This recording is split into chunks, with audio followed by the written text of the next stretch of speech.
Dewan Juri yang terhormat, 40% populasi di Indonesia adalah milenial.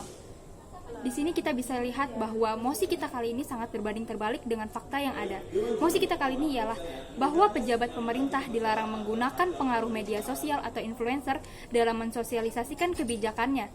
Dewan Juri yang terhormat, menggunakan influencer akan lebih efektif dalam menyampaikan solusi. Mengapa? Karena influencer ini adalah wakil masyarakat. Sudah pasti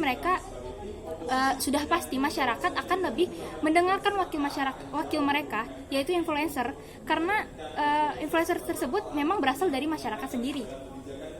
Dewan Juri yang terhormat, mengapa saya menolak adanya mosi kita kali ini ialah dengan menggunakan influencer kita akan menumbuhkan rasa kepercayaan masyarakat terhadap pemerintah kembali. Karena yang kita tahu, citra pemerintah di mata masyarakat itu sangatlah buruk.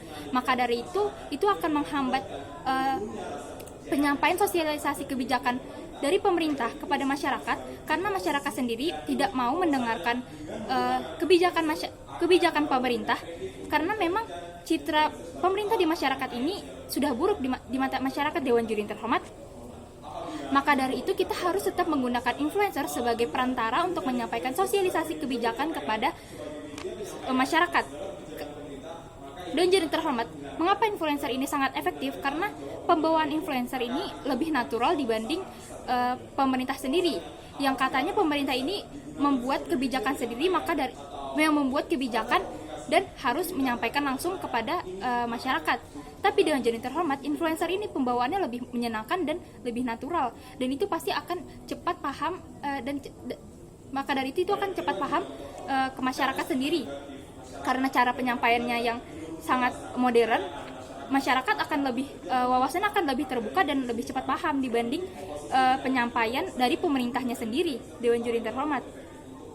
Dan Dewan Juri terhormat, kita bisa lihat langsung dari pengikut Instagram DPR ini hanyalah 670.000, berbanding terbalik dengan pengikut Instagramnya Awkarin yang berjumlah 6 juta lebih pengikut. Bisa kita lihat dari sini bahwasannya Awkarin ini akan lebih mempengaruhi masyarakat untuk menyampaikan sosialisasi kebijakan pemerintah dibanding pemerintahnya sendiri, karena pengikut Instagram DPR pun tidak begitu banyak dibanding influencer yang saya sebutkan tadi. Maka dari itu kita harus tetap menggunakan influencer sebagai perantara untuk menyampaikan sosialisasi kebijakan pemerintah agar dapat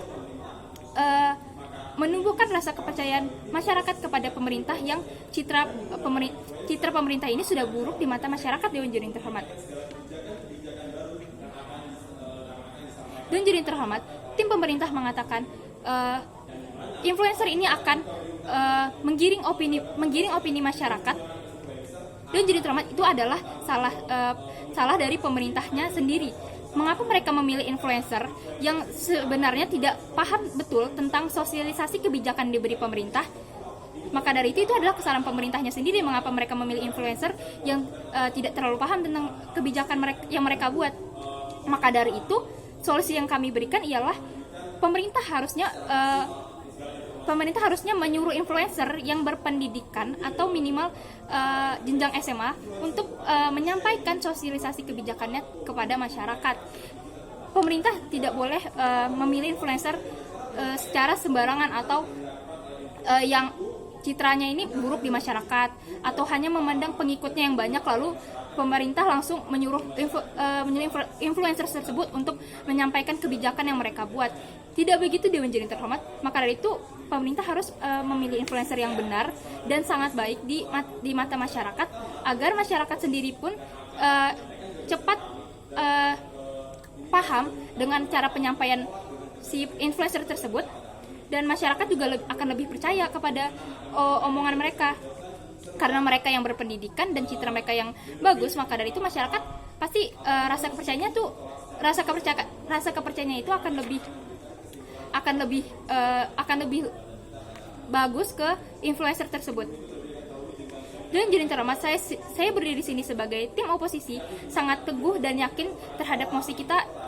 Mosi yang kita angkat kali ini ialah bahwa pejabat pemerintah dilarang menggunakan pengaruh media sosial atau influencer dalam mensosialisasikan kebijakannya. Sesuai dengan argumen yang saya berikan bahwa mosi dan fakta lapangan yang terjadi ini sangatlah berbanding terbalik. Dengan 40% populasi di Indonesia adalah milenial, bagaimana bisa pemerintah ingin menghapuskan melarang influencer dalam menyampaikan kebijakan pemerintah. Padahal yang menggunakan sosial media ini banyaklah milenial, dan sudah pasti milenial tersebut banyak mengikuti influencer yang mereka suka.